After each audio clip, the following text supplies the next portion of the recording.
Hello friends, welcome to my channel Kahkasha YouTuber channel में आपका बहुत बहुत स्वागत है, वेलकम है।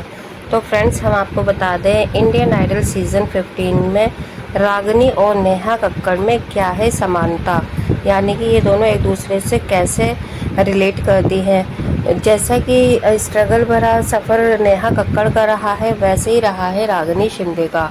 तो चलिए दोस्तों, पूरी खबर हम आपको आगे बताएं, लेकिन इससे पहले आपने अभी तक हमारे चैनल को सब्सक्राइब नहीं करा है, सब्सक्राइब कर लें और बेल आइकन भी ज़रूर दबा दें ताकि अगले नोटिफिकेशन आपको सबसे पहले मिले। तो दोस्तों, इंडियन आइडल सीज़न 15 की सबसे ज़्यादा फेमस लड़की जो है रागिनी शिंदे, और रागिनी शिंदे की एक ऐसी आवाज़ है जो कि हर दिलों के अंदर तक, रूह तक चली जाती है। इतनी मीठी आवाज़ है, सुरीली आवाज़ है और सभी को बहुत ज़्यादा पसंद आती है। कुछ इसी तरह दोस्तों नेहा कक्कड़, जो कि आज सभी लोग इनके नाम को जानते हैं। कुछ टाइम पहले ऐसा था कि नेहा कक्कड़ को कोई नहीं जानता था। उनकी जो शुरुआत थी वो भी हुई थी इंडियन आइडल के ही सेट से, यानी कि इंडियन आइडल सीज़न 2 में वो आई और अपनी आवाज़ का उन्होंने हुनर दिखाया आवाज़ का। तो यहाँ पे जजेस ने उनकी आवाज़ को पसंद करा, किसी ने नहीं करा। जिस तरीके से दोस्तों यहाँ पे रागिनी शिंदे को भी बादशाह ने तो पसंद किया, लेकिन विशाल और श्रेया को पसंद नहीं आई थी रागिनी शिंदे। उन्हें सिलेक्शन भी नहीं दिया टॉप 15 में। बादशाह के कहने पर रागिनी शिंदे को यहाँ पर जगह मिली इंडियन आइडल 15 में परफॉर्म करने के लिए। तो उसी तरीके से दोस्तों यहाँ पर नेहा कक्कड़ का अगर हम सफ़र की शुरुआत बताएं तो नेहा कक्कड़ को तो एक बार रिजेक्ट ही कर दिया था। फिर उन्होंने 1 साल या 2 साल के गैप के बाद में दोबारा से अप्लाई करा इंडियन आइडल पर, तब जाके उनका सिलेक्शन हुआ इंडियन आइडल में।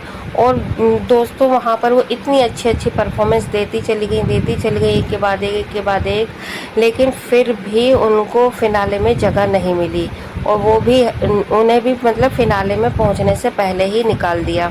और जब नेहा कक्कड़ इंडियन आइडल में परफॉर्म कर रही थी, सीज़न 2 था वो, और उस टाइम पे जो जज थे वो थे अनु मलिक, सोनू निगम और फराह खान। तो दोस्तों वहाँ पर कुछ ऐसा हुआ कि नेहा कक्कड़ को बीच में ही निकाला।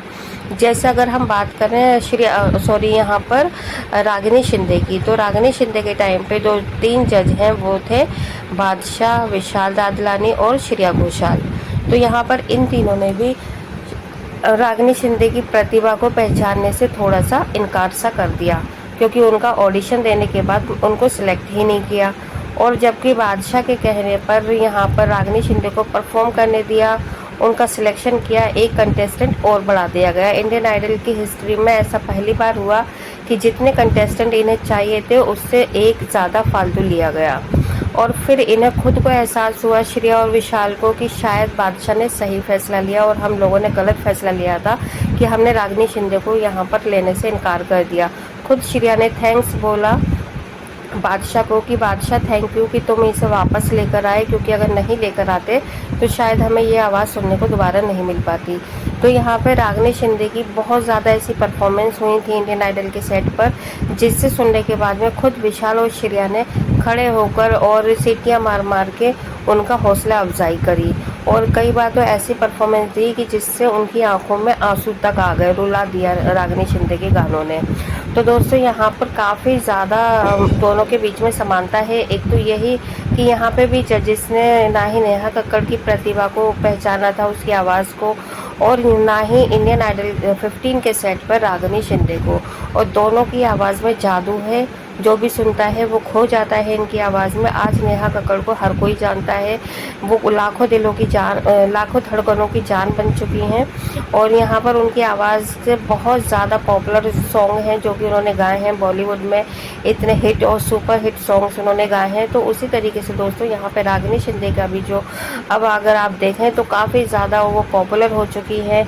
हर सेलिब्रिटी ने, हर गेस्ट ने यहाँ पर आकर रागिनी शिंदे की तारीफ़ की, उनकी आवाज़ की तारीफ़ करी। और कुछ ही टाइम के बाद में अब आप खुद देखिएगा, रागिनी शिंदे जो कि फिनाले में नहीं जीत पाई, लेकिन उनकी पॉपुलैरिटी जो भी जीता है उससे कहीं ज़्यादा है।